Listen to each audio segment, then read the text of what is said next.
Welcome to the College Football X with your hosts, Jon Nelson, John Wood, and John Wilkerson. Thank you, Steve Henderson, the new voice of OSG Sports. Did last Saturday finally feel like a full Saturday of college football? It had upsets, record-breaking performances, even a Pirate who conquered Baton Rouge, and college football's version of a buzzer beater that occurred in Lafayette, Louisiana. Snap, placement, kick, on its way. And the kick is good! Cajuns win it! A 53-yarder by Nate Snyder as time expires and Louisiana gets a 53-yard field goal from Nate Snyder and they win 20-18. Holy cow! That was Jay Walker from ESPN 1420 KPEL describing Nate Snyder's 53-yard game winner as time expired to win it for the Raging Cajuns 20-18 over Georgia Southern. Louisiana appears to be the team of destiny in 2020. Was there any defense in Lubbock, Texas Saturday? Texas and Texas Tech combined for 917 yards and 119 points. Ironically, it was a defensive stop that ultimately won it for the Longhorns. 4th down and 14 for Texas Tech at the Texas 29. Bowman from the shotgun. Back to throw. Looks under pressure. Scrambles to the left. Throws on the run. It is intercepted. This ball game is over. Caden Stearns, the Wolf, comes down with the interception. And the Longhorns survive on the South Plains. They win in overtime over Texas Tech. 63-56. Thank you, Craig Way from Learfield IMG College, as the Horns retain possession of the Chancellor Spurs, defeating the Red Raiders 63-56. Kyle Trask threw 6 touchdowns for Florida. Tight end Kyle Pitts caught 4 touchdowns. Listen to the Kyle Show, described by Mick Huber from Learfield IMG College. Trask on a stretch, looks to throw the ball off to the right to Kyle Pitts. He swings out and makes the catch and goes in for the touchdown. Oh my! Kyle Pitts taking the pass from Kyle Trask, and the Gators score on their first possession. There's the snap to Trask. The blitz is picked up. Trask looks to throw, fires down the field, got a receiver. It's Kyle Pitts, and Pitts breaks free. He's going to go all the way. Oh my! That's a beautiful touchdown pass for the Gators. It's 71 yards for a touchdown, and it's 34-14. Gator fans need to contact us on Twitter at OSG Sports if a drinking game exists every time Mick Huber says, oh my. And now for the upsets. Kansas State was down 35-14 late in the third quarter, then scored 24 unanswered points to pull off a stunner in Norman 38-35. Here's the audio highlights from Wyatt Thompson from Learfield IMG College. I formation set now with twin receivers to the right side. K-State will run it. Here's Deuce. Deuce breaks a tackle. He's at the 20. He's at the 10. He's in the house. He's in the house. Touchdown Cats.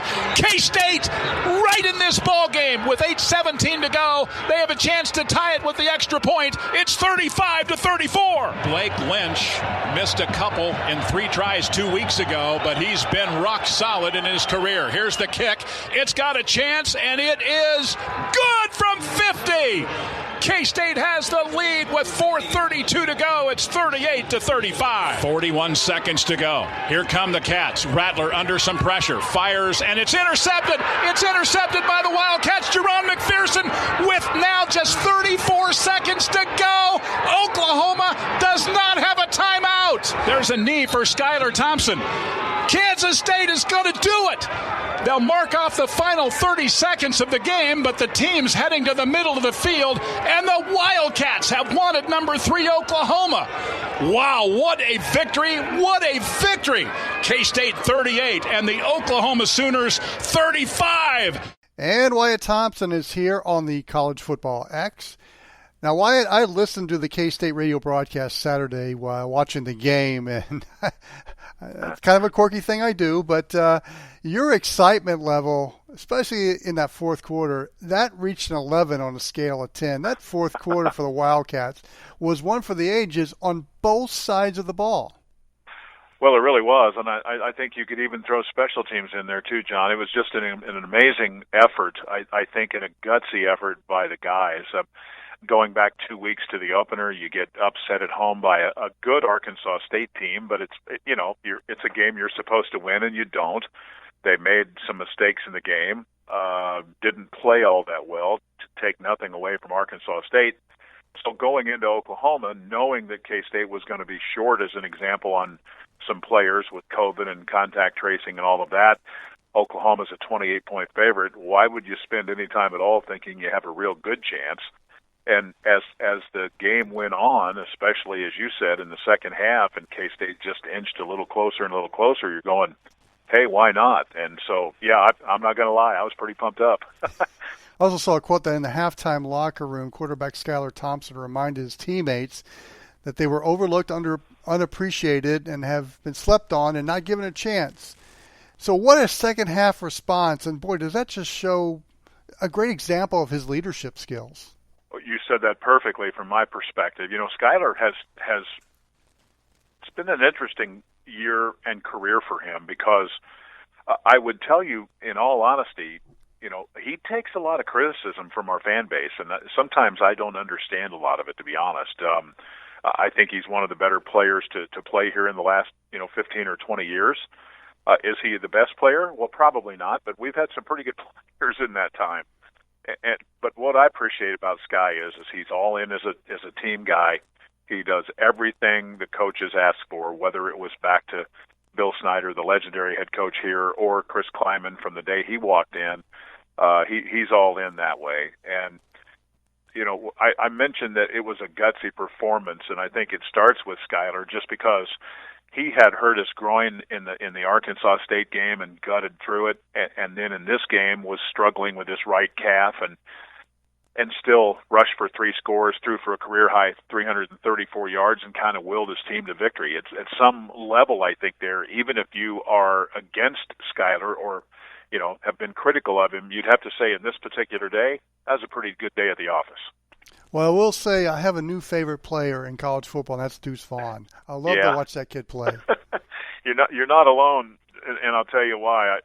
After the first game that he appeared in, Arkansas State, Gus Johnson of Fox called the game, and Gus actually called our Oklahoma game too, and he's a good friend. And anyway, Deuce got a real kick out of him, saying the Deuce is loose, and Deuce loved it. I mean, he's not a real big guy, but he's a football player, man. His dad's been a longtime coach. He's a scout now with the Cowboys. He came in here ready to play. He's got a little shake to him, and I just like you, I love him. I think all our fans love him. He's been hard to ignore in just 2 games. He's been awesome. So I got to ask you, after the upset of Oklahoma, what was the trip to back to Manhattan like? I'm sure it was spirited. It very much was, even through, because it was an odd trip for us because of the COVID situation. They actually took 6 buses down and then flew back. And our athletic director joked at an event here in Manhattan on Sunday night that we weren't the best at social distancing in the locker room. and I think one would understand that. But it was a pretty euphoric group of kids. And again, a gutsy effort, a great win. Oklahoma's a good football team. I think they've been criticized maybe a little bit too harshly for losing the game. I thought that, I will remind you and everybody else listening that there was a point in that game twice where they were up 21. There was a point in that game where they had outgained K-State 172-12. So yeah, they're not, and that quarterback's going to be something someday.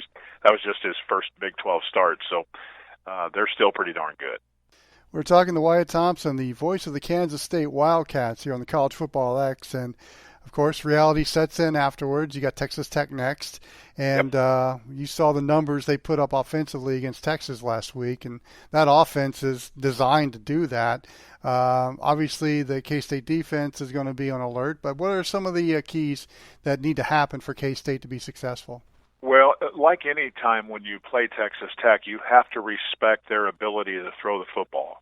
But it isn't just that. They have really good receivers and a good young quarterback who, in all fairness, has had a problem staying healthy. But when he's healthy, he's pretty good. TJ Basher's a big target. He just is. He's very good, but he's not the only guy. And then they also get you so spread out that they do a good job with Sir Roderick Thompson running the ball. Others too, but especially with him. So I think what you have to do is you just have to compete for those balls that are up in the air that they just throw up there for Basher and Keyshawn Carter and those kind of guys.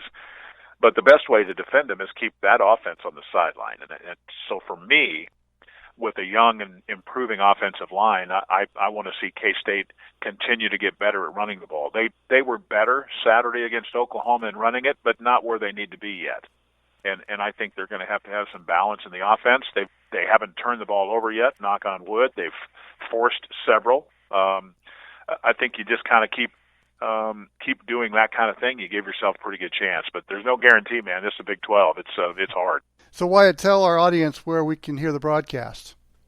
Well, we have a 39-station network, but you can also hear it online, kstatesports.com. It's also going to be on Sirius XM. I don't have the channels exactly yet, but I can certainly let you know that later in the week. And I'm excited about the game, man. I think it's going to be a lot of fun. I can tell. You're in that fourth quarter mode from last week already. There you go. Wyatt Thompson, the voice of the K-State Wildcats. Dude, have a great broadcast Saturday. Enjoy it. And we really thanks for your time and being on the College Football X. Well, my pleasure. I always enjoy talking about those types of games. I've been very fortunate to have a few of those, and I'm going to take that one and put it in the bank. Thanks for the opportunity to talk to you about it. The other stunning upset happened in Baton Rouge, Louisiana. KJ Costello never had a day like this at Stanford. Costello threw for an SEC record 623 yards and 5 touchdowns as Mississippi State upset LSU 44-34. What a perfect way to begin the Mike Leach era in Starkville. Here are the highlights from Neil Price from Learfield, IMG College. Costello takes the snap, throws left. Mitchell pulls it in behind the defense. First down inside the 30, down the sideline, 20, 10, 5, touchdown Osiris Mitchell. Costello takes the shotgun snap, floats it out left side. Hill pulls in a high pass, has the first down across the 35, across the 45, breaks a tackle, 50. Go Kylan, go! 20, 10, 5, to the house. Touchdown Kylan Hill. Likely the final snap here. Brennan drops, steps up, slings this one into the end zone. It is intercepted by Mississippi State. In the front right corner of the end zone, Emmanuel Forbes, freshman from Grenada, with his first career pick. That's the final play of the game, and Mississippi State is 1-0. And standing by with Neil Price is John Wood. Thanks, Wilkie, or should I say Mono J-Dub. Thanks, everybody, for listening to the College Football X. I'm John Wood, the other half of the Stereo J-Dubs. You can listen to us in stereo mode later on in this broadcast. One of the biggest games during the first week of the SEC season was the debut of new Mississippi State head coach Mike Leach, taking his Bulldogs into Baton Rouge to face Ed Orgeron and the defending national champion LSU Tigers. Riding the performances of transfer quarterback KJ Costello and stud athlete Kylan Hill, the Bulldogs upended LSU 44-34. Joining us now on College Football X is Neil Price, the voice of the Mississippi State Bulldogs. Neil, thanks so much for joining us today.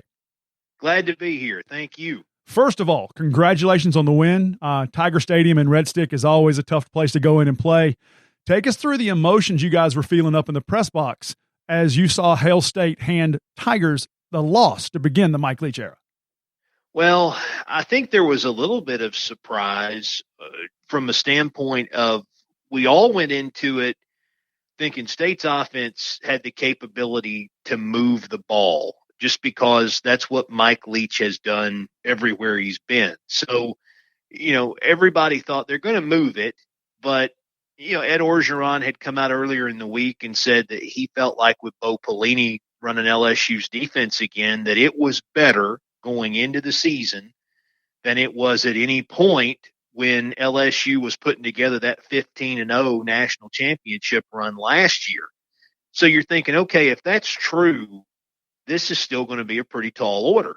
And the reality is State threw the ball for 623 yards and, had over 650 yards of total offense. And that's something that you just don't see in these parts very often. So some surprise, a little shock maybe, And then on defense, everybody went into the year here realizing that State was running a new scheme, a 3-3-5. They were going to have to do it with a lot of young people, especially in the back eight. And those guys went out and got some stops when they had to. They made some big plays. And I think everybody kind of walked away equally impressed with what Zach Arnett did in game one as the defensive coordinator, because his guys got beat at times, but it wasn't because they were out of position and it wasn't because they were misaligned. It's because LSU has athletes and those athletes made plays. So I think we all came away thinking there's an edge and a grittiness and an attitude there that State people can embrace. So I think those are the overall thoughts, that all that stuff at the end of game, that's what we started talking about was, okay, the offense was great. The defense was better than expected. Special teams was fantastic all day long. This looked like a really organized football team. And, we can't, discount the post-game press conference from Mike Leach. He's always he's a national treasure. And, we heard the call from the game on Saturday as well. How has the Pirates swagger changed Stark Vegas? What has it changed to the profile of this team? What has it done for the broadcasters? What has his swagger, his confidence, his demeanor brought to Starkville? Well, what it did after game one last Saturday is it has given State's fan base belief that this can work.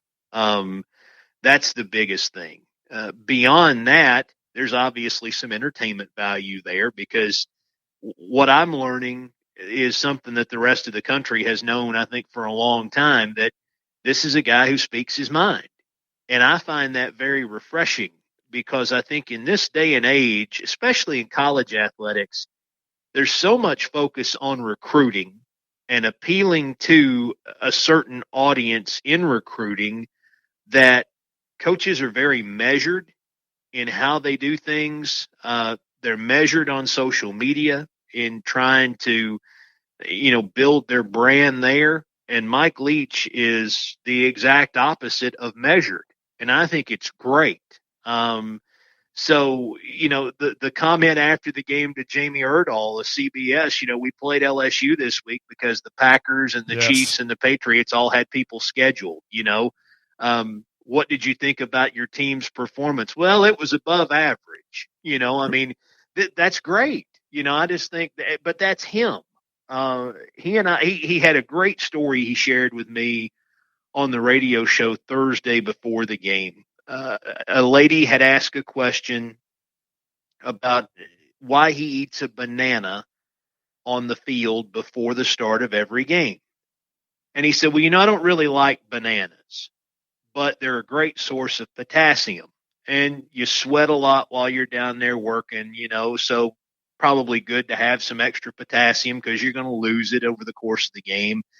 And the other thing is, when you're done with the banana, you got something left over that you can stick on the ref's head, or you can do something else with it if you feel like you need a call here or there. You can throw it out on the field, whatever. So that within itself was entertaining enough. But then I followed that with a question about, are you superstitious? And he said, no, I'm not superstitious. But he said, I've coached with people that are.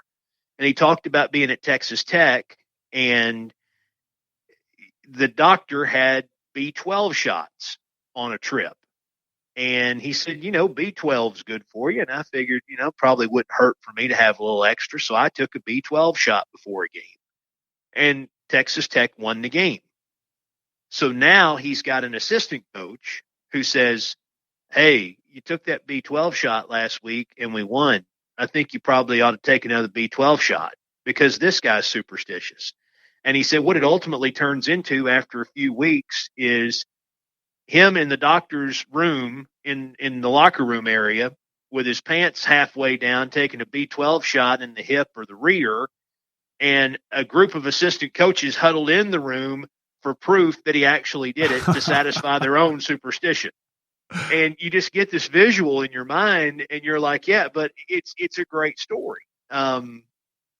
He is unlike any football coach that I have ever been around. And I haven't been around a ton of them, but it's different, and I think it's different in a very good way. And I think you bring a coach like Leach back into the SEC because he had experience at Kentucky, and bring somebody like that back into a conference with Saban and all of these other coaches. He's going to give that type of. One of the things I know from him covering him with Washington State is that you sometimes don't know what that is until afterwards. I mean, how does a team game plan against a Mike Leach when you don't know what's coming? I mean, is that a benefit to State's offense and defense in that regard? Yeah, I don't know. I mean, here's the biggest thing. Everybody now has one tape on what Mike Leach has done in the SEC. So they've got something that they can begin to game plan around. What I think Arkansas will do, and again, I'm no expert on this, but, I think they'll play more zone. And they're going to force KJ Costello to try and make sure that, number one, he makes the right read, but number two, that they force him to throw the ball to a receiver that they can keep in front of them on defense, and then hope for an incompletion or a mistake that could lead to, a punt or a turnover. I think that's what we're going to see more of this week. There'll still be some blitzing in there for sure, try to keep people off balance. But what LSU did is they played a lot of man-on-man. And listen, this is a group that has been known as DBU. They've had some really, really good defensive backs down there. And I think they've still got some really good ones. Stingley didn't play, and he's arguably their best corner. They still had some guys back there that have some experience. Jacoby Stevens, the other guy that comes to mind, who's played a lot of football for him. But, right. They tried to play man on man because it's what they do. And as they took away all of that space up toward the line of scrimmage, then Mike Leach adjusts and says, okay, we got to go over the top. There's no space underneath, so we've got to go over the top. And when they did, you saw a guy like Tyrell Shavers make a big play for a touchdown. Osiris Mitchell has a couple of touchdown catches. And all of a sudden, State's offense is rolling. So Ed Orgeron had a great stat, and I we don't track these things, but the staffs do. Of the 623 yards State had through the air, 383 of those yards came after the catch. So that tells you that guys were getting behind the defense, that they were able to make a move, make somebody miss, make plays after the catch. That's encouraging because wide receiver has not been a position here that has been known for consistency in the last few years. And to see those guys come out and not only show State fans, hey, we're capable of doing this, but maybe even show themselves they can make some big plays, I think that only helps them going forward. And you had 11 different receivers catch passes. You had 3 over 100 yards with Javonte Payton, Kylan Hill, who showed up big in the passing game. And again, you mentioned Mitchell, but we even completed a pass to the right tackle. When it's going good, it's going good. Yeah, now that one didn't go very far, but we even completed a pass to the right tackle on a deflection. So there you go. And that kind of goes into my next question, because obviously Kylan Hill made himself look so much better to some NFL scouts Saturday with his pass catching performance. But Mike Leach's air raid offense, everything's been said about how he spreads everybody out, sends somebody over top. Outside of Costello, the crazy numbers, the SEC record numbers that Costello put up, and Hill. Who is someone that someone who's not as familiar with State? Who is someone that maybe have benefited from this type of offense that we either saw very little of on Saturday, but we'll get to see more of? Who's going to benefit the most outside of your stars in this offensive setup? Well, the two guys that played that maybe are known commodities to State people, but they're not known commodities in college football, are the two guys who started in the slot. Javonte Payton, who was a JUCO transfer a year ago from Northwest Community College here in Mississippi, and Austin Williams, who is a junior receiver on this team and a Mississippi native from down on the coast at Ocean Springs. Those two guys both had big games, and they were beneficiaries of when LSU early on began to kind of drop back a little bit, and they were the guys open underneath. I think both of those guys are going to have the biggest years of their career because, A, they get open, and B, they're reliable. When you throw them the ball, they're going to catch it. And I think those two are guys that maybe haven't done a lot in their careers here to this point, but this could be a year where it changes for them. With regard to guys that maybe didn't get a catch in the game on Saturday, they got some good young receivers here. Jaden Walley is one, did not catch a pass in the game, got in a little bit. He's going to have to adjust to the speed of the game at this level, but he's super talented. And Malik Heath caught one pass. It only went for 2 yards, but he's a guy that is full of confidence.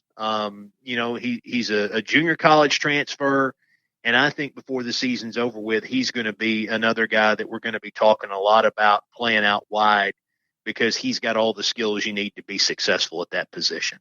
We're chatting with Neil Price, the voice of the Mississippi State Bulldogs, here on the X. And that kind of builds into this next question. You have so many new pieces, JUCO transfers, you have the Stanford transfer in Costello. And as someone who played D1 football, I played at Wake Forest a long time ago. With the absence of a true offseason and spring practice, fall ball, the first game of the season really I had a question mark on it because you didn't know what you were going to see because you've been playing against yourselves, right, up until this point. What surprised you defensively? We talked about how defenses just don't have the game speed. What surprised you about the defense on Saturday going up against a fairly talented bunch in the LSU? Well, they've got 2 guys that are playing Sam linebacker that are both JUCO players new to the program this year. And I thought both of those guys were outstanding. Tyra Sweet being one of them, and again, first time playing in a 3-3-5, first time playing against an SEC team and playing on the road. They didn't show a whole lot of fear, got out there and did their part. I think even going back into camp, watching the scrimmages, one of the things that struck me about the defense was that these guys are good open field tacklers. They don't miss a lot of tackles. They're sure-handed. And that's important when you're talking about, being a little bit thin at every position on defense because you're playing so many young guys. So those are the 2 things immediately that stand out. And then, Martin Emerson's back on one corner. He played a lot of games as a freshman here last year. And we all thought, okay, here's a guy on that corner that's going to give you the most experience, even though he's still young. And then on the other side, you've got Isaiah Spurge and Emmanuel Forbes, who are, sophomore freshmen.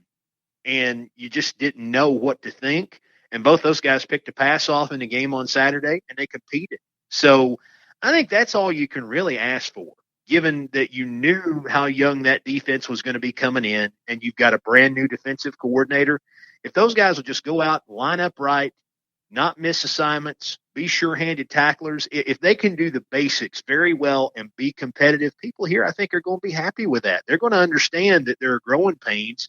Just don't go out there and take away any chance to make a play by doing something as simple as misaligning or missing an assignment. And we all know that winning is contagious.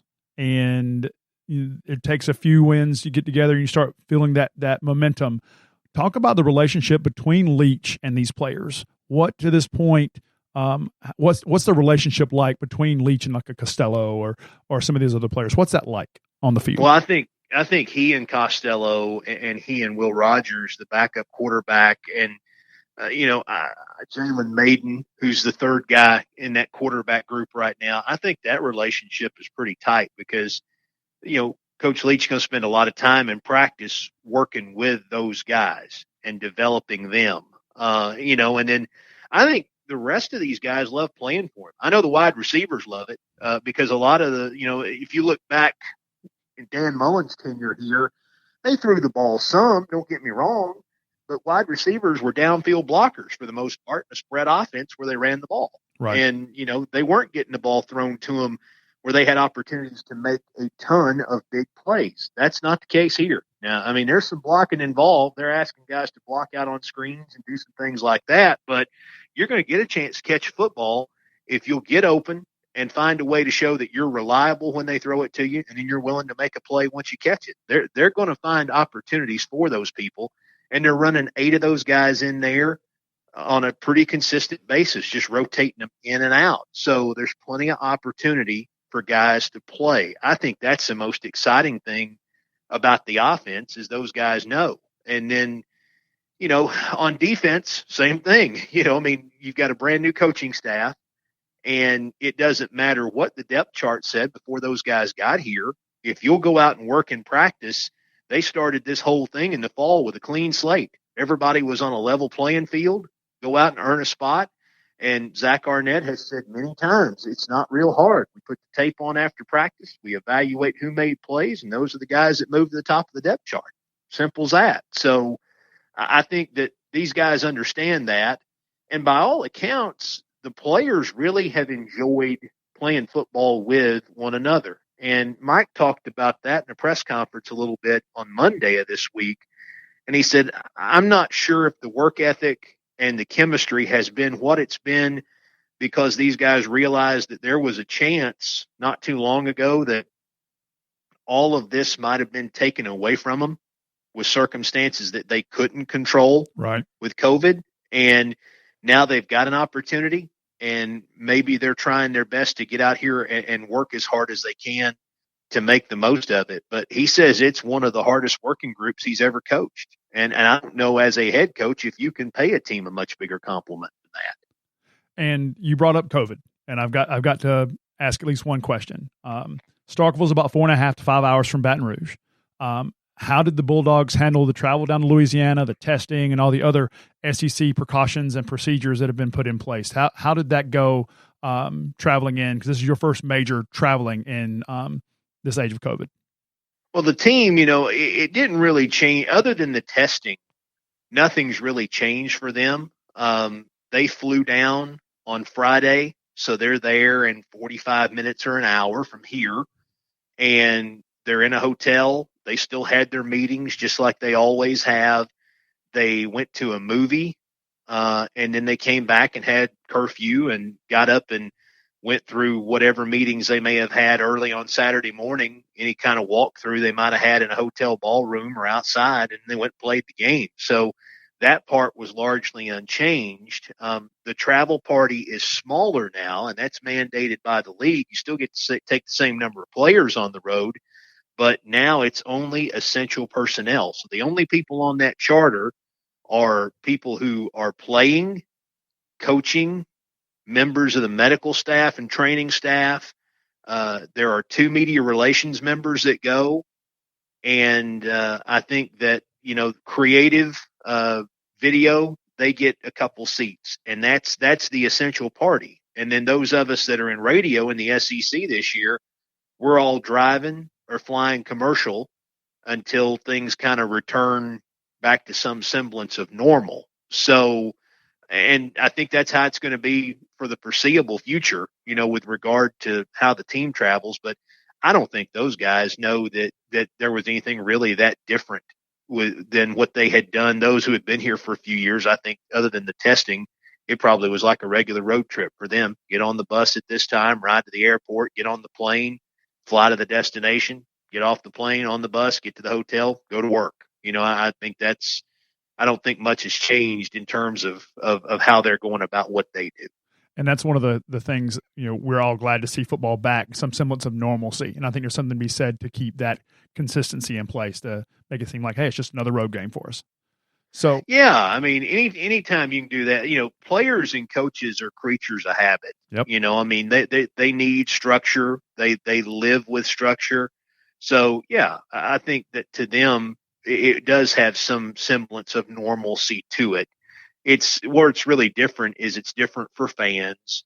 It's a little different for those of us who cover the teams just because the environments look so different to us. I will tell you, before the game started at LSU this past Saturday. I mean, I've been there for Saturday night games before, and you've got well over 100,000 in there, and that place is rocking and rolling because it's one of the best in the country to go watch a game.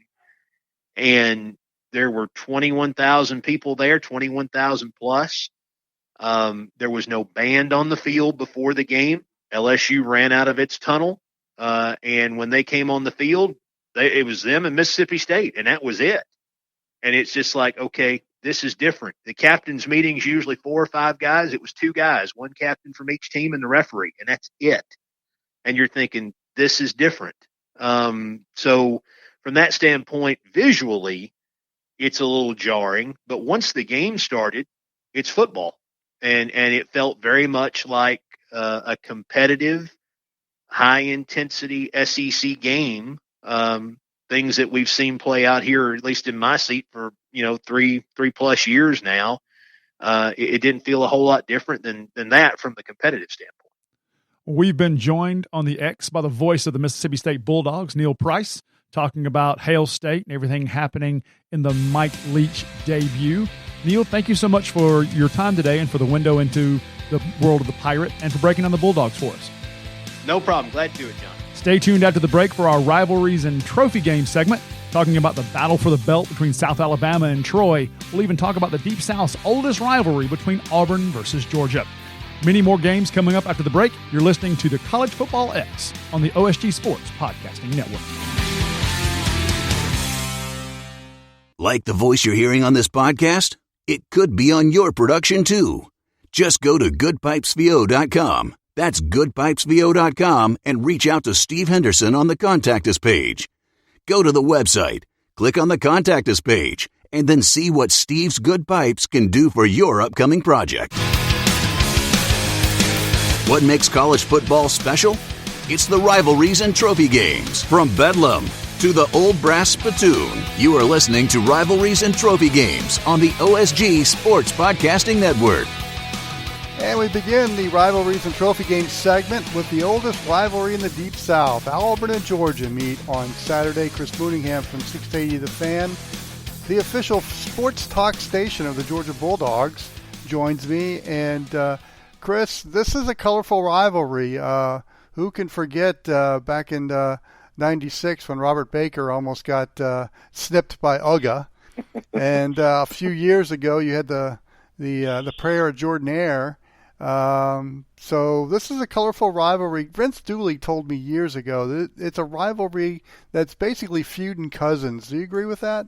Yes, I think that's a very appropriate and apt comparison. The University of Georgia and Auburn University has this strange irony or coincidence, if you prefer, between the two universities, whether it is on the sports fields or courts or diamonds or what have you, or the mats, but also just in the university as far as architecturally, people who have held impactful roles in both universities.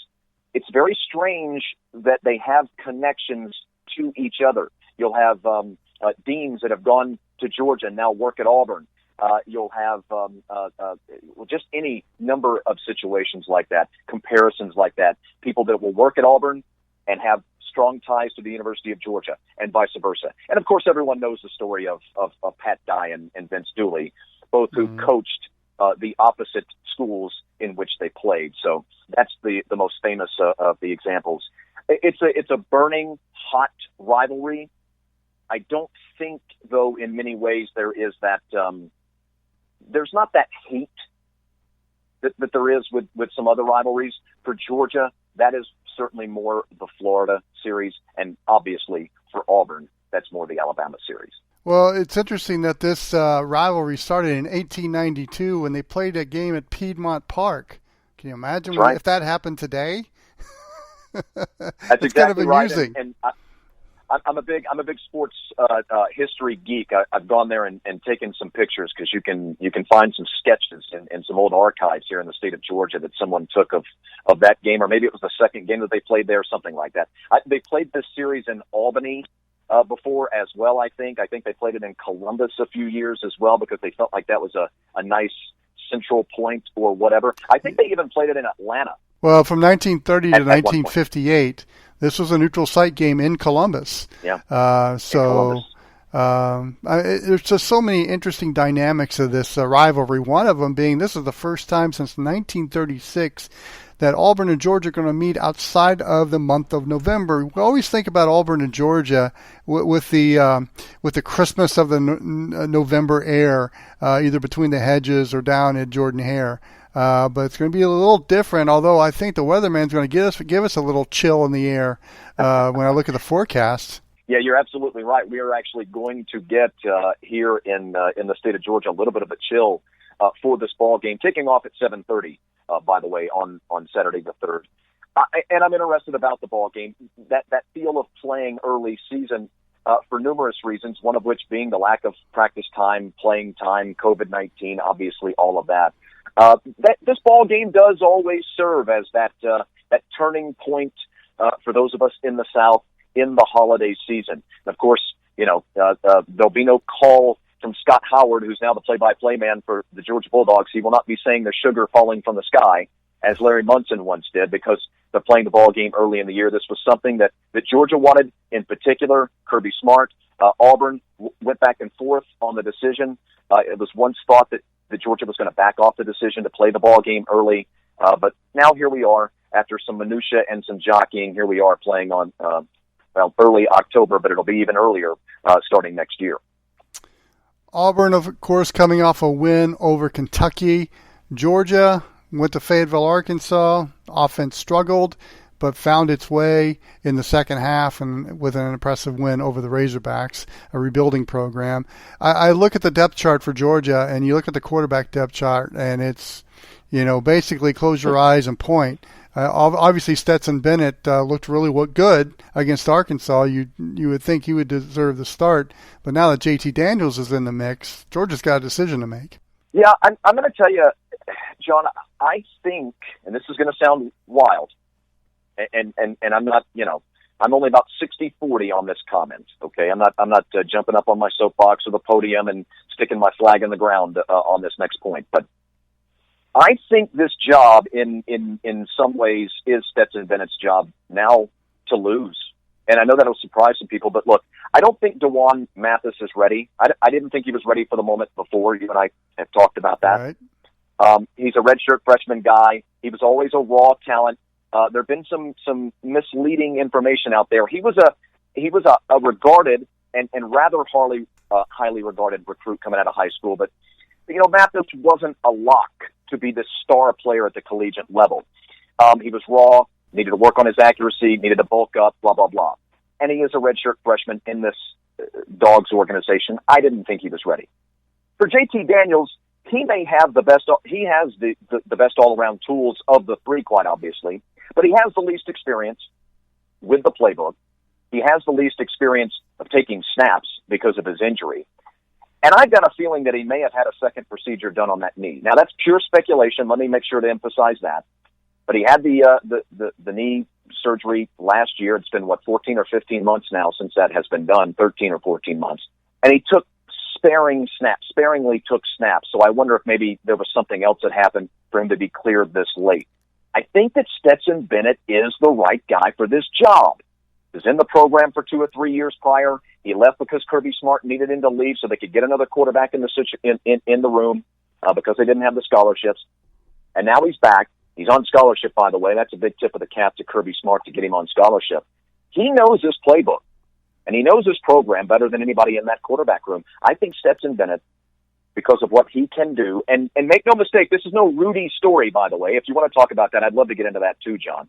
But just to answer your question directly, I think it's his job to lose. Well, I mean, he looked comfortable in the offense, and look, he's smart. He knows he's got George Pickens, Kearis Jackson, and Jermaine Burton out wide, and he can just turn around and give it to Zamir White and James Cook. In other words, he doesn't have to be the man.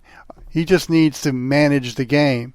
And sometimes game managers are better quarterbacks than those that have electric arms and can run a 4.340. I mean, it's he just looked comfortable out there once he took over the offense against Arkansas.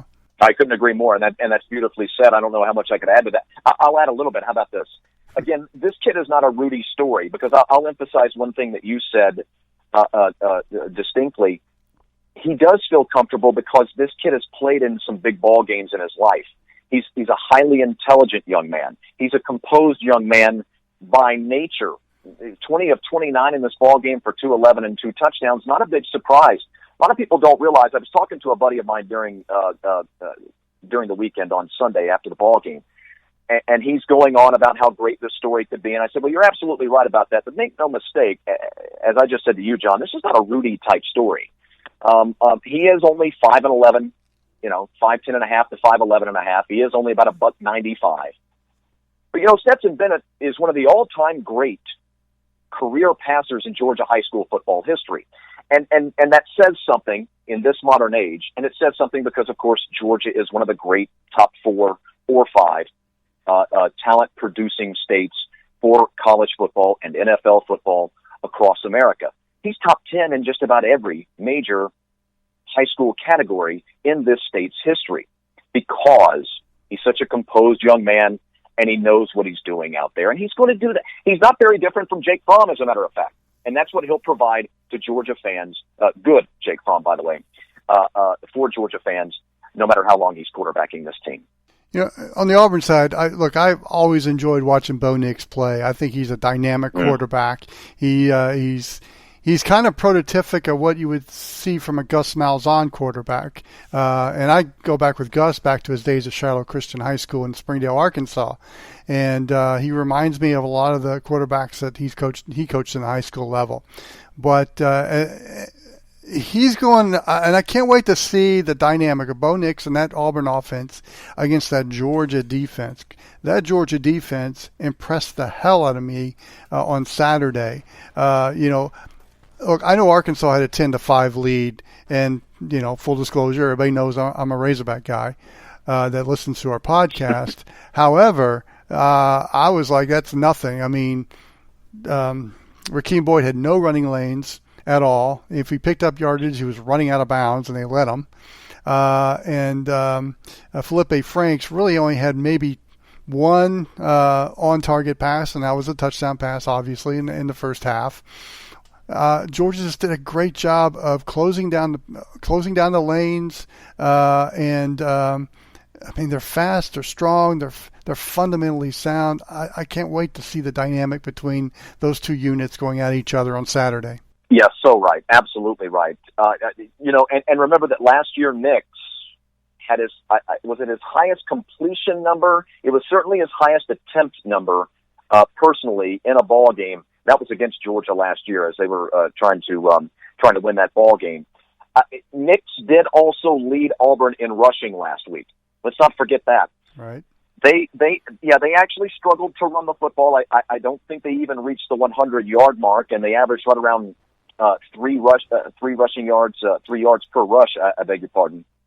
But they are trying to break some new guys into the fold. They are trying to figure out if Tank Bigsby, Cartavius Bigsby, is ready for the big time, a freshman whom they love a lot, and they should, because that kid had a dynamic, incredible high school career.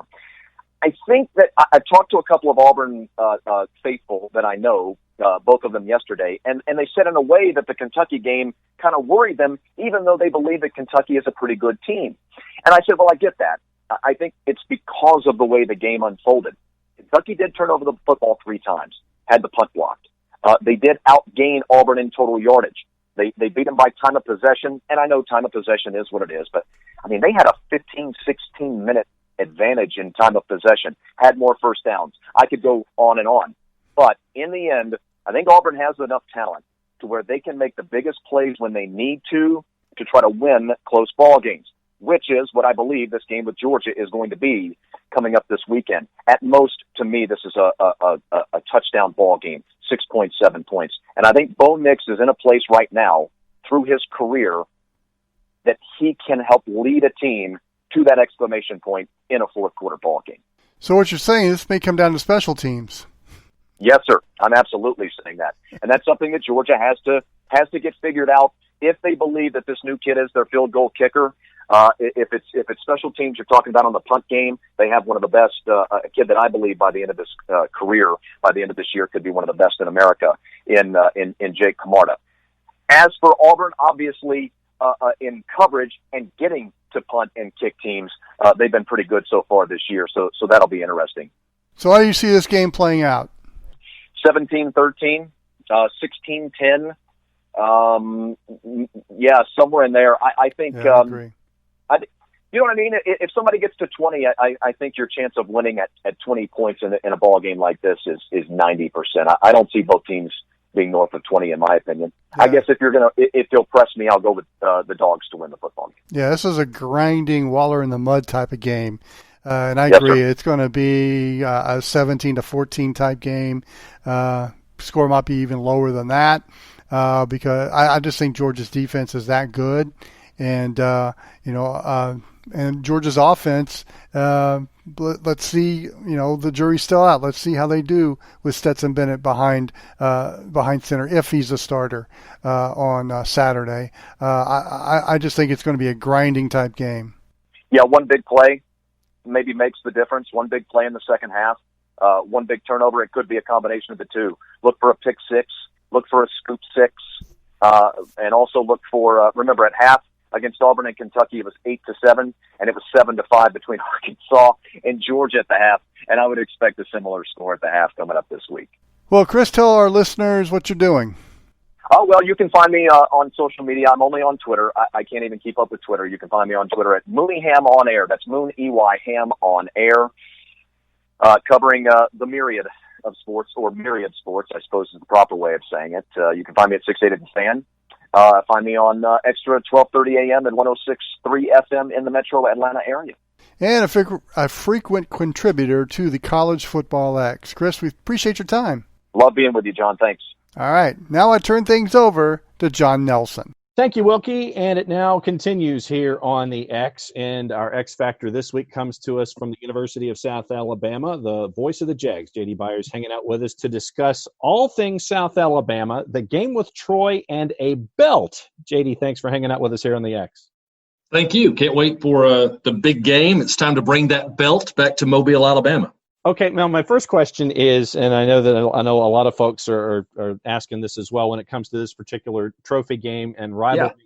What kind of a belt are we talking? Like a WCW, WWF kind of a thing, or what is it?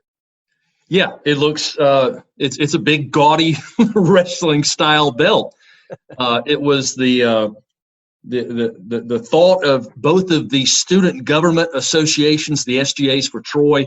And actually, South Alabama came up with the idea and then presented it and the joint effort. And South Alabama helped design and then order the actual belt. But then both programs built their own custom cases.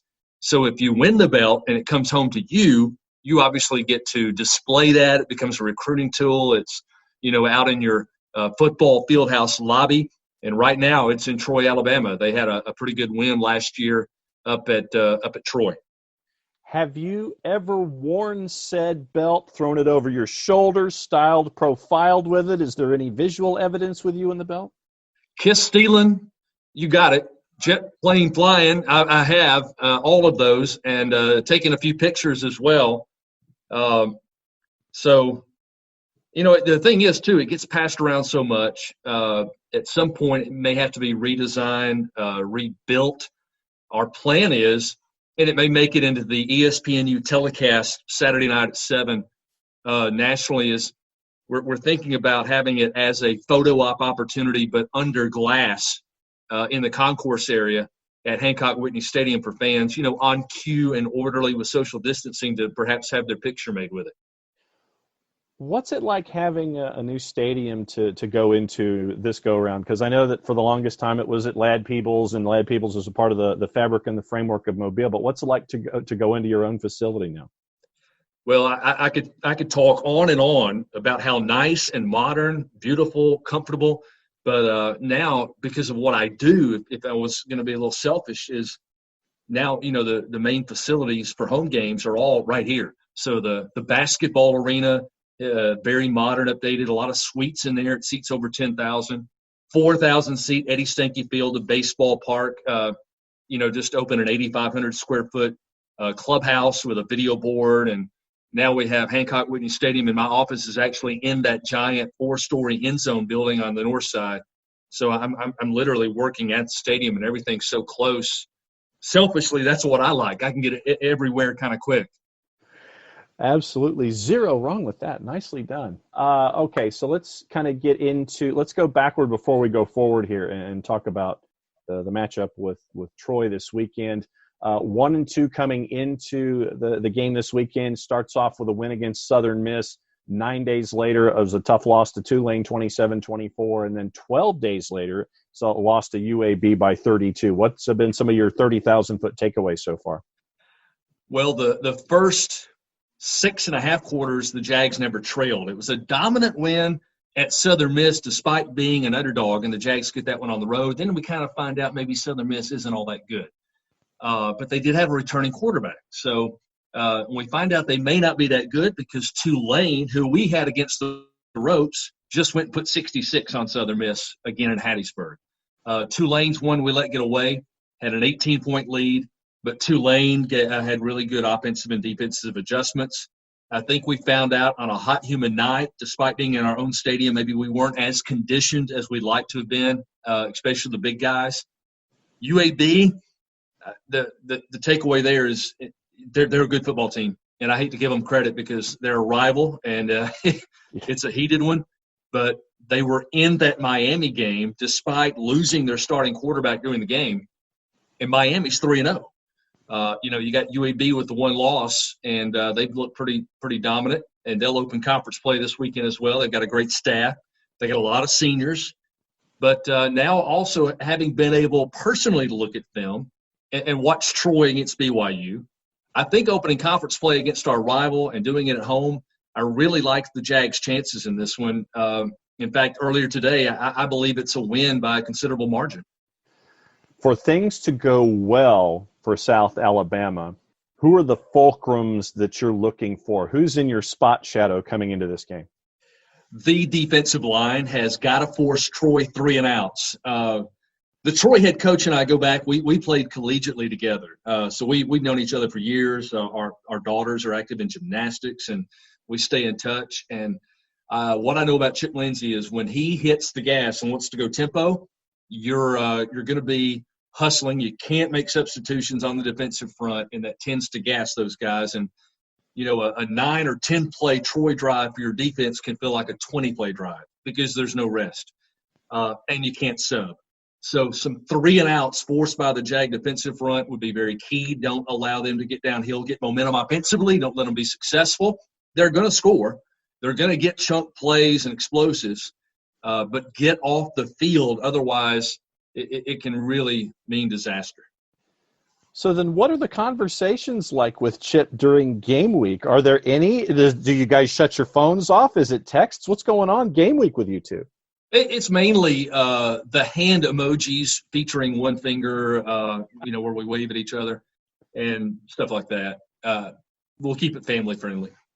And at the same time, Chip with his history, learning with Rush Probst, who's a part of the Alabama football fabric. And I know that if you just know Chip from his coaching elements, not necessarily from his locations, but from his framework, that if he has things his way, it's going to be very electric. It's going to be NASCAR. It's going to be fast and furious offensively. And I know that can test defenses under normal circumstances. But as we're dealing here in college football in 2020, I think it may add an extra dynamic to it all. Yeah, you would hope they got exposed a little bit by BYU. Now they're playing with different personnel, but the Cougars were able to get after them with a 3-man front. Now, those are 3 different guys completely. Those are usually big Samoans that are strong.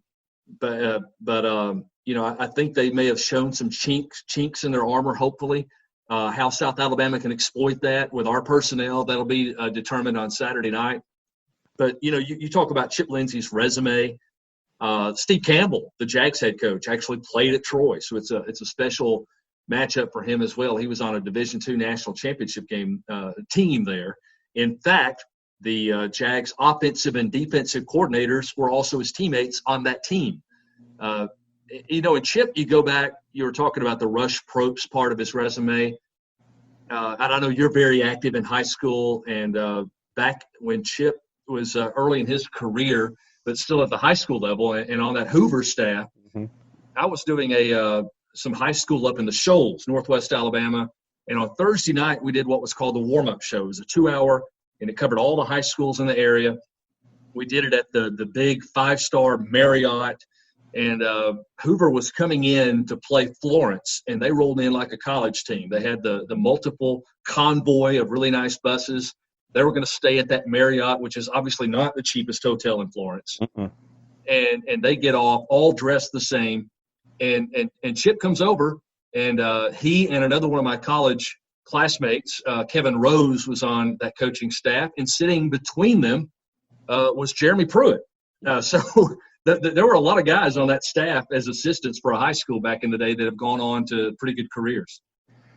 When you look at South Alabama offensively, I know a lot of folks with South Alabama under the national spotlight have been gravitating toward Chance Levertich and seeing what he's been able to do this season. What's it been like to see Chance on the BART for USA? Well, I think the key for him for success has been when he has protection. When protection breaks down in the middle of, that pocket collapses, he's not been as successful. He has not shown scrambling ability yet. Now, the UAB guys were able to clog the middle and then use both of their ends. And I got to tell you, some color commentary on it. Both of their ends are 6'7". And there was no running around them when you're Chance Levertich, 5'10", 5'10.5" with cleats on. So, when he has protection, he has really good accuracy. He has a great understanding of the game. There is a good potential that Desmond Trotter is back. He has had a sore shoulder, though, to go with the reason he was not available for the last game. But there's also a true freshman that's waiting that they're pretty high on here at South Alabama, the Jaguar true freshman Eli Gainey, 6'3", 220, good-looking kid, really strong arm. How he could execute, live action, live bullets would kind of be the unknown. So that's where we stand at quarterback going into Saturday. J.D. Byers hanging out with us, voice of the USA Jags here on the OSG on CFB on the X, our X Factor interview this week. Let me ask you this. When it comes to what you've been able to observe from South Alabama from even a university perspective, even not just a football perspective, what has it been like there on campus here in dealing with COVID-19? Because I know that a lot of folks' lives have been put upside down in all of this. What has it been like from your observations there on campus as to how things have been negotiated over basically the last 6 months? Well, I should point out that as a university, we're a medical school, a very large medical school in that we're the second or third largest employer at any given time in this metro on the Gulf Coast. And that's because of the University Hospital, USA, Children's and Women's Hospital, Mitchell Cancer Institute, that's a fully research hospital as well, plus, the orthopedic surgery clinic, et cetera.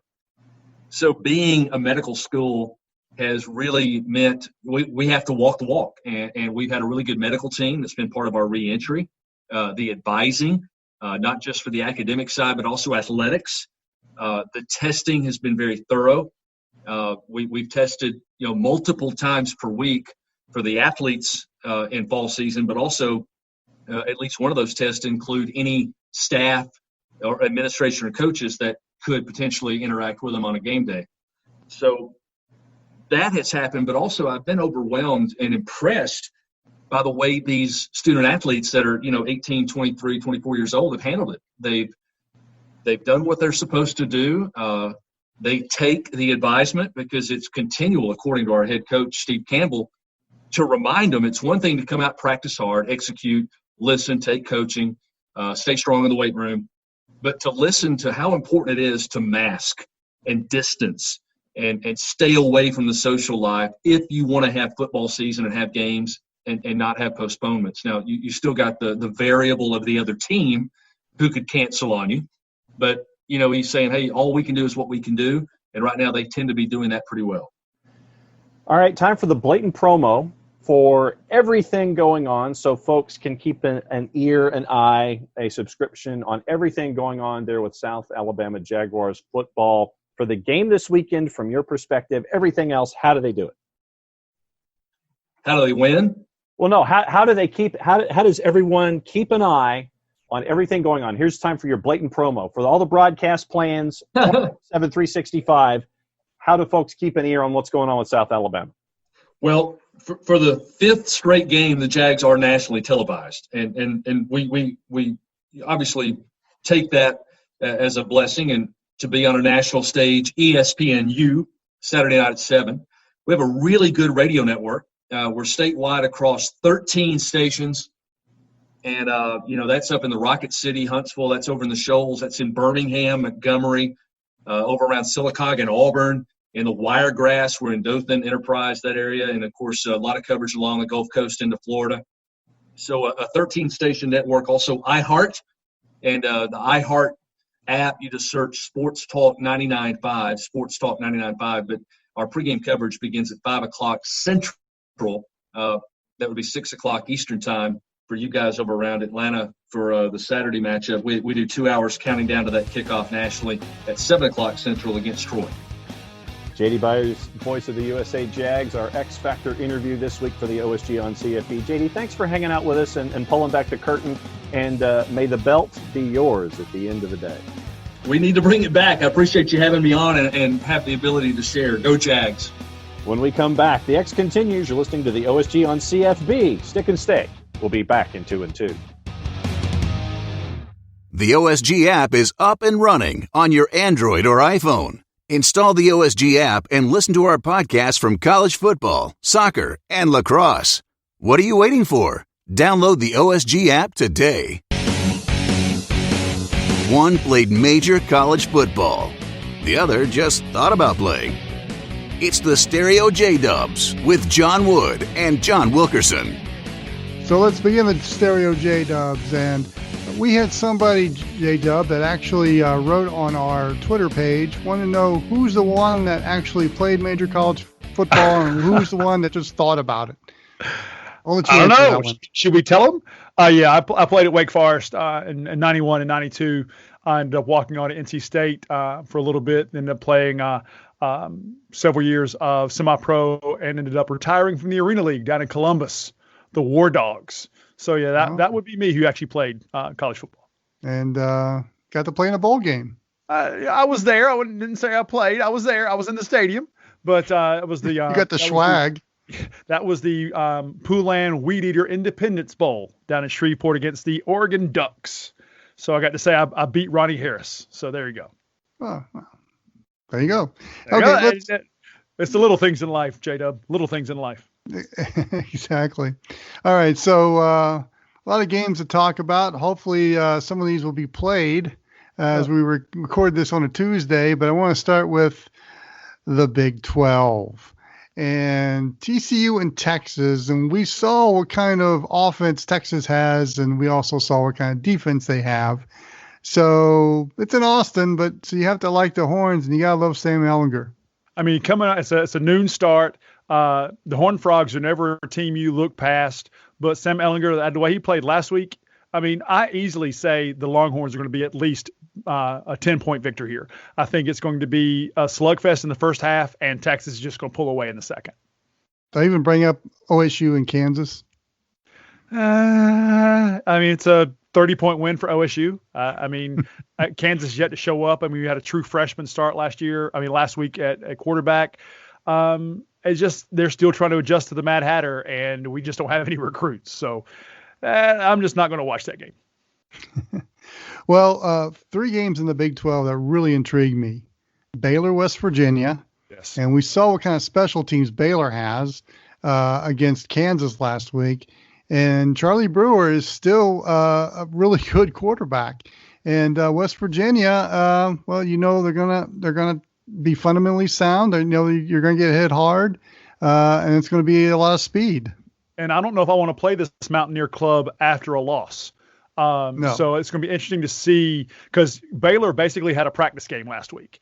and West Virginia's got hit in the mouth. So I think this is going to be a slugfest, and I would not take the under on this. I think West Virginia is going to come out by at least a field goal. Texas Tech and Kansas State. We talked to Wyatt Thompson earlier about this game, and he feels that Alex Bowman is going to be the key in keeping him uncomfortable. That K-State defense in the fourth quarter looked really good. But you got to think about K-State. Are they going to have a crash here? Are they going to be too much resting on their laurels after upending Oklahoma last week? Are they going to be able to not be ready for the pass rusher for Texas Tech? I don't know. I think this is going to be a game that's I've got an earmark to watch, but I think Kansas State is going to fall victim to that adrenaline crash. I think Texas Tech is going to win by 10. And then Oklahoma goes to Ames to play Iowa State, and not a way to back up a really bad loss at Owen Field. They go to Ames, and Iowa State's had some success in the past against OU at home. So this is kind of a gut check for the Sooners. And one of the worst plays I think I've ever seen came out of the Iowa State game last week when the quarterback was trying to avoid a sack and try to throw it away and literally threw it into the arms of a DB that was like 10 yards in the backfield and ended up for a pick six. So they need some exorcisms in Iowa State to get through this. But I think, I honestly don't know which way this is going to go. Oklahoma is reeling right now. They've got some talented players, but they're trying to find that chemistry. I think you can't bet against the Sooners here, but I mean, Iowa State needs to build on momentum and to kind of right the ship a little bit. But I think this is not the week they do that. We talked earlier with Chris Mooneyham about Auburn and Georgia, the oldest rivalry in the South, being renewed in the Deep South, being renewed in Athens on Saturday. And but I'll tell you, there's some other games that really intrigue me in the SEC. Arkansas and Mississippi State. How does Mississippi State back up that win at LSU? I think they're going to be fine. But Arkansas has got some pride, and I think some of that was bruised in that second half against Georgia, and they want to put a good showing in. I mean, we talked earlier to Neil Price, the voice of the Bulldogs, talking about how they've got plenty of people on the offensive and defensive side of the ball that are just itching to be next man up in this type of a Mike Leach air raid offense that opens up the defense. So Mississippi State is going to be prepared. It's their home opener. I think Arkansas has got to. I think they'll be playing for pride right now. With Felipe Franks has just got to step up. I think we got Raheem. Was it Boyd? He's got to have a better game. Got to have a better game this week. And we'll see if Sam Pittman can do something. But I think that Mississippi State is riding a high right now. And if they're not careful, they're going to go into Stark Vegas and get pretty soundly slapped. This game really intrigues me because Texas A&M is going to Tuscaloosa. Mm-hmm. Texas A&M did not really put up a good showing against Vanderbilt at home and really squeaked out a win there. So and Vanderbilt's not a good team, so that does not bode well for TAMU here, especially not going into the Lions' den, so to speak. Well, and that's my point. If there's a going into Lions' den and they get slaughtered, are we going to start seeing some doubt with Jimbo Fisher? I think. I'm sure Nelson would say yes, but and then go off on a 10-minute rant. But I don't think. I think Jimbo Fisher's reputation gives him a little bit more Teflon here with this. I think this short season, I think everyone's going to be given a little bit of a break. But yeah, I would start putting a question mark in the back of my brain about Jimbo. He's obviously got the chops to do it, but yeah, I don't think anyone's going to fault him losing to Alabama here. No, but I just think if it's a showing where you don't see the effort you expect from Texas A&M, right, that's where I think the doubt might start being casting. But is it Jimbo's fault or is it Kellen Mond? Probably more Kellen Mond. You got to understand, if you're a quarterback for Jimbo Fisher, he's like a teacher-pupil type relationship. And you remember when he was at Florida State, how many times he'd walk over on the sideline to his quarterbacks and say, "Did you see this? Did you see this?" He's teaching all the time. And there's those quarterbacks that can take the criticism and the teaching, and there's some that just they tune them out. And, I kind of saw some of that Saturday against Vanderbilt from Kellen Mond. Hopefully, if you're an A&M fan, that doesn't continue on Saturday in Tuscaloosa. We talked about Vanderbilt. They're hosting LSU on Saturday. And, tough for LSU because we've all talked about the losses they've had, and then couple that with being hammered by Mississippi State offensively. It's a wounded team going into Vandy, and Vandy probably thinks, well, we may have a decent shot to scare this team. I mean, you never want to play one of these big factory schools after a loss. And LSU is still a dangerous team. They just ran into a buzzsaw. I mean, 638 yards or whatever it was that Costello put up. I still think Vanderbilt has some pieces, but they also have some pieces missing. And I think that LSU is going to be able to exploit those. And this will not be the same game that they saw last week. I think Vanderbilt loses. I think they go up. I think they go down maybe like 3-4 touchdowns in the first half, and then it's in review the rest of the game. Let's move on to the ACC because J-Dub's got a little dilemma here as his Deeks take on Campbell. I mean, flip a coin? Flip a coin. I mean, the way Mike Mentor has got this team playing, I mean, granted, Georgia Southern and App State and some of the and Coastal have basically spanked Campbell, but they've been competitive.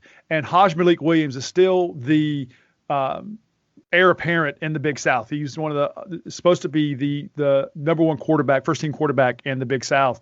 He has got incredible skills. He got hurt last year. He's back healthy this year. But Wake Forest is reeling. Wake Forest with losing Sage Surratt and Washington and Jamie Newman. They're trying to find identity in Winston-Salem. And I honestly think if they're not careful, the way Campbell's hung in, Campbell might have a shot late. But if Wake Forest plays the way that they should be playing with the talent they have still left on that side of the ball, Truist Field will be all old gold and black. Yeah, we mentioned at the top of this segment that J-Dub played at Wake Forest, but he's got ties to Campbell as well. Yeah. So, yeah, he's got a dilemma this Saturday. Choices. Yeah, he went either way. All right, so Pitt hosts NC State. Pitt Pitt's defense has really improved, and they've bought into Pat Narduzzi's system, but they just have enough offense to really just maybe eke out a win. NC State, I don't know about them. Nobody knows about them. I mean, this game's being played at Heinz Field. Yeah. I think Pittsburgh, their defense is going to be the factor here because NC State can't figure out who's getting the ball on offense. And it's going to be a game of attrition here. But I think Pittsburgh's going to pull away late because invariably Doran's going to make a stupid call, whether it be a timeout or a clock management system, or there's going to be a crazy, their takeaways are awful this year. Actually, should be calling them giveaways. So I think Pittsburgh's going to win late. Virginia Tech won last week with a skeleton crew, basically. 23 players not suited up because of COVID and still got an impressive win over NC State. They go to Durham now to take on Duke. And, this Virginia Tech team is, even with lack of depth, is pretty good. And you look at Duke. I mean, Duke plays hard at Wallace Wade. And, yes, they do. Cutcliffe has this team, buying into the system. Yeah, they may not have a perfect record so far, but I mean, they're buying into Cutcliffe here. And he's another one of these coaches that takes these teaching moments to the nth degree. And the transfer quarterback's really listening to him. And I think that, Duke, I think this is going to be a game again where home field advantage, if there is such a thing in the age of COVID, will come into Duke's favor. And I think Duke's going to win by 7. Florida State hosts Jacksonville State. This is the season opener for Jacksonville State. And Florida State, they've let's just say they've struggled. I don't know what kind of rant or whether our brother Jon Nelson will personally go down to Tallahassee and beat the hell out of somebody if the Seminoles lose this game. But this is theoretically this should be a game where Florida State should get better. Theoretically, right? I agree. And James Blackman has got to come out of this funk. He's got to figure out what in the heck is happening. Mike Norvell's going to be back on the sidelines. I mean, if you saw what Norvell brought to the table in Memphis, he's got the chops to bring it in Florida State. Florida State's got athletes. They may not be their top tier, athletes that they used to have back in the heyday, but they've got athletes that can compete. And if Florida State is not competitive against Jacksonville State, I tell you, they're probably going to be voted to be kicked off the island. I think the entire state of Florida will disavow Tallahassee if that happens. And if it does, that means Mike Norvell's career there might be over before it really gets started. So they'll break off the panhandle. Exactly. They'll go floating away. And then there's Clemson and Virginia. Now, Clemson's going to win this game, but Virginia, never underestimate a Bronco Mendenhall defense. They are physical, they are tough, and they're fundamentally sound. They're just going to get out talented in this game, but I think if you're Clemson, you just want to hope that your stars don't get banged up in this game. Exactly. I think if they get up big, Travis Etienne and Trevor Lawrence will be sitting the second half. I think that Dabo Swinney has plenty of weapons in the wings. I agree that this is an injury game for them. That Virginia is not going to be able to withstand the horses. They have no answer.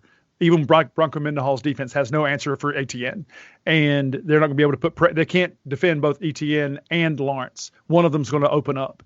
So I think this is going to be a game of attrition. Like, how long is Dabo going to play Trevor Lawrence here? I agree with you completely on that. So any other games that stick out in your mind? Well, we kind of skipped over the big news out of the Deep South's oldest rivalry. JT Daniels medically cleared. We'll see if that's going to improve or muddy an already crazy quarterback situation in Athens. Yeah, and going into the group of five, the one matchup that really intrigues me in the group of five is Memphis and SMU. Yes. In Dallas. We know I've seen Memphis. I've seen bits and pieces of SMU. The Mustangs are better, and they had a watershed year last year. But this game's in Dallas, and this could be really interesting. And another one I'm looking at, your Red Wolves. Red Wolves are going into Brooks Stadium in Conway to play Coastal Carolina. I mean, that could be a potential game if Arkansas State can stop the buzzsaw that are the Chanticleers. That could be an interesting matchup for the Red Wolves. That could be. So we appreciate you listening to our podcast. Absolutely. Including the Stereo J-Dubs. If you have a comment or a rant or whatever, please contact us at our Twitter page at OSG Sports. Yeah, we'll try to read it on air, and if we do, John will get you some Campbell swag of some kind. Absolutely. I got a nice Gaylord bobblehead that I could send you. There you go. And also check out our Facebook page at OSG Sports. And the musings of Phil Canner on the onlinesportsguys.com. And of course, our channel on YouTube and Spreaker or wherever you can find your podcasts. Spreaker, Spotify, Stitcher Radio, SoundCloud. And of course, there's the OSG Sports app that you can put on your phone. That's the easiest way to do it. It's free. And just tap that app and listen to some great podcasts coming your way from college football, soccer, lacrosse, and among other things. Any final thoughts, J-Dub? I'm just my brain went away when you said tap that app, and I'm like, that's where my brain went. But yeah, I just appreciate you guys listening and listening to us rant and rave about football. I'm just glad we have a full slate, Wilkie, a full slate to talk about football. And the Big Ten's coming. The Pac-12 is coming. Wait a minute, they have football? Yeah, rumor has it they still play out west. Maybe it's the Mountain West I'm thinking about, but they're coming back too. So we appreciate Neil Price, Wyatt Thompson, and Chris Mooneyham joining our show. I'm John Wilkerson. Enjoy the games this weekend. Thanks for listening to the College Football X. You can find this and past shows by downloading the OSG Sports app on your mobile device. And enjoy all of our shows from the OSG Sports Podcasting Network. The OSG Sports app is up and running. Download it today.